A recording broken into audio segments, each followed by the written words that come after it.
Welcome back to the Wrestling Rundown. Bear with me, because I am sick. Not sick enough to cancel the show, just sick enough to show up and be miserable. But he was here because he wanted to know what happened on the Superstar Shakeup, right? That's kind of, yeah, actually. Yeah. I mean, I prefer to watch it than just read what happens on the internet. Yeah, it's a lot more fun to watch it happen. So, speaking of the Superstar Shakeup, there were a few names that we didn't realize had moved over to Raw last night. Because they weren't announced until afterwards on WWE.com. So, Chad Gable, Zack Ryder, Mojo Rawley, The Ascension, and Mike Kanellis all moved from SmackDown over to Monday Night Raw. So, with a grand total, Raw got 24 people between call-ups last week after Mania and the Superstar Shakeup. So that's a huge number jumping over to Raw. Yeah. But on SmackDown, AJ Styles opened up and talked about, Shinsuke has been a dick. Shinsuke was a dick at WrestleMania, and so I want to fight Shinsuke. He was then, challenged, sort of. They just kind of walked to the ring, and then it happened. But Aiden English and Rusev came out, and AJ Styles defeated Rusev by disqualification because he was attacked by Aiden English. He was then saved by Daniel Bryan, and then Paige, a la Teddy Long, holla, made the tag team match being Rusev Day versus Daniel Bryan and AJ Styles. Shelton Benjamin kicked Chad Gable to the curb, saying that his meaningful tweet that he sent out the night before was his Twitter being hacked, and he didn't really give a shit about Chad Gable. So he wanted competition. He wanted to show everyone who Shelton Benjamin is and why he's important, why he is a threat on SmackDown. He was initially challenged by Randy Orton, but that was quickly superseded by Jeff Hardy! Yeah. Jeff Hardy, bringing the United States title back to SmackDown. Jeff Hardy defeats Shelton Benjamin. Miz will be on SmackDown next week. Currently, he's at home with his family. Absolution has joined Paige on SmackDown as well, because they're not breaking them up. Luke Harper defeated Jey Uso in a match, and then before both of the Bludgeon Brothers could smash Jimmy's head in with their mallets, Naomi screamed no, and they walked away. So apparently all you gotta do is scream like a girl and say no, and the Bludgeon Brothers will walk away. We have found their kryptonite. They just like ghetto booty. Maybe. I mean, Naomi's like, she ain't ugly by any means. Sin Cara got some TV time. He got to face SmackDown's newest superstar, Samoa Joe. Samoa Joe killed Sin Cara. Sin Cara actually got way more offense than I expected it to. But Samoa Joe did end up locking in the Coquina Clutch and made him tap out, and then had a really cool promo afterwards saying that not only is he going to bring the Intercontinental title back to SmackDown after he wins in Saudi Arabia, but he's also going to take the Universal title if Roman Reigns is somehow able to beat Brock Lesnar in Saudi Arabia. He's going to take it away from Roman Reigns at Backlash. Sanity is coming to SmackDown. Sans Nikki Cross. Daniel Bryan came face-to-face with a returning superstar, newest superstar to SmackDown, Big Cass. Big Cass talking trash to Daniel Bryan on his first night back. We had the We had the Mellebration as Carmella's celebrated her title win last week, talked a bunch of shit. Charlotte came out and said, congratulations, but you realize you still have to face me again because I do get a rematch.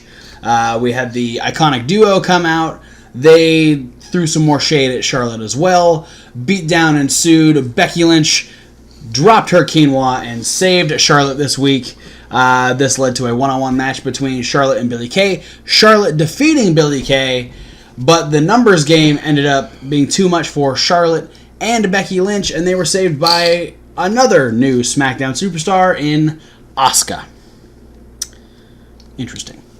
We also have The Club, The Bar, and R-Truth all coming over to SmackDown, even though R-Truth thought it was Monday Night Raw.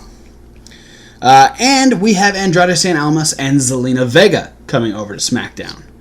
And then in the main event, Daniel Bryan and AJ Styles defeated Rusev Day by disqualification. Not because the referee saw Shinsuke hitting AJ Styles in the balls again, but because Big Cass booted Daniel Bryan in the face. See, Shinsuke is good enough to be sneaky. Yeah. It's a lot harder to miss Big Cass. Yeah, you can't miss Cass. He's 6.5 feet tall, so or 7 if you ask him. He ain't no 7-footer. And then on 205 Live, we had Mustafa Ali defeat Arya Daivari. Buddy Murphy didn't make weight, so next week there's going to be a gauntlet match to determine who will face Cedric Alexander at the Greatest Royal Rumble. Both Mustafa Ali and Drew Gulak saying that they're going to be the ones to win. Gallagher and Kendrick made their tag team return and defeated a couple jobbers. Jobbers, again, in very much Sin Cara fashion, getting way more offense than I expected. Yeah, Kevin and Vinny. Yeah. And then in the main event, the Tornado Tag Lucha House Party defeated Hideo Itami and Akira Tozawa. I wrote Hideo and Itami, and that's not right. No. With dual top rope moves. This match was really fun to watch. So, that's all that happened. So officially, there were 24 moves over to Raw and 19 moves over to SmackDown. And no moves to 205 Live. So fuck 205 Live. But with that being said, what did you like about Tuesday? Did you like anything about Tuesday? No. Just kidding. That's sad. What did I like? Let's go with Shelton Benjamin's promo. Alright. Yeah, I like... And the subsequent Jeff Hardy being on SmackDown. Yeah. And again, Jeff Hardy having a really good match with Jinder last night on Raw. And then, once again, having another really good match with Shelton Benjamin on SmackDown. So, Jeff Hardy bringing the best out of people. Good thing for the United States title. I liked Samoa Joe's promo. Just because he got to rip into the whole mantra of SmackDown and then really establish what he plans to do on the SmackDown roster. I feel like it's the most concrete thing that Joe has been able to do, maybe even pre his injury. Even though he still has his main focus on Roman Reigns, but once Backlash passes, I'm very interested to see what Joe brings to SmackDown. Did you love anything? Tornado tag match. That's my love as well. Really, really good. Yeah, I wasn't...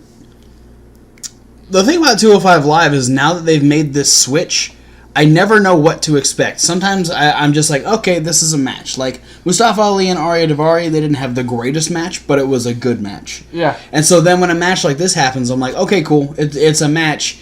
But then they go and do shit like the... Stereo moonsaults from the Lucha House Party. Beautiful moonsaults to the outside. Like, the tease that Tozawa was going to, dive through Metalik on the announce table. And then the really awesome Tower of Doom spot that happened out of that. And, there was some fantastic stuff happening in this match.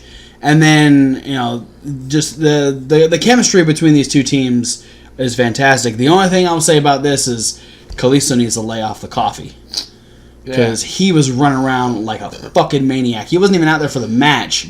He just magically appeared after Lucha House Party 1 and was hyped up. And he was doing that, what is that little dance thing that's like that kid... I guess he did it in a Katy Perry video or something like that. I don't know. I know it from that JJ did it. Yeah. There's a kid in a backpack who did it in a Katy Perry performance or something like that. I see fucking gifs of the kid all over Facebook. So yeah. I do not. So good job in that tornado tag. Did you dislike or hate anything?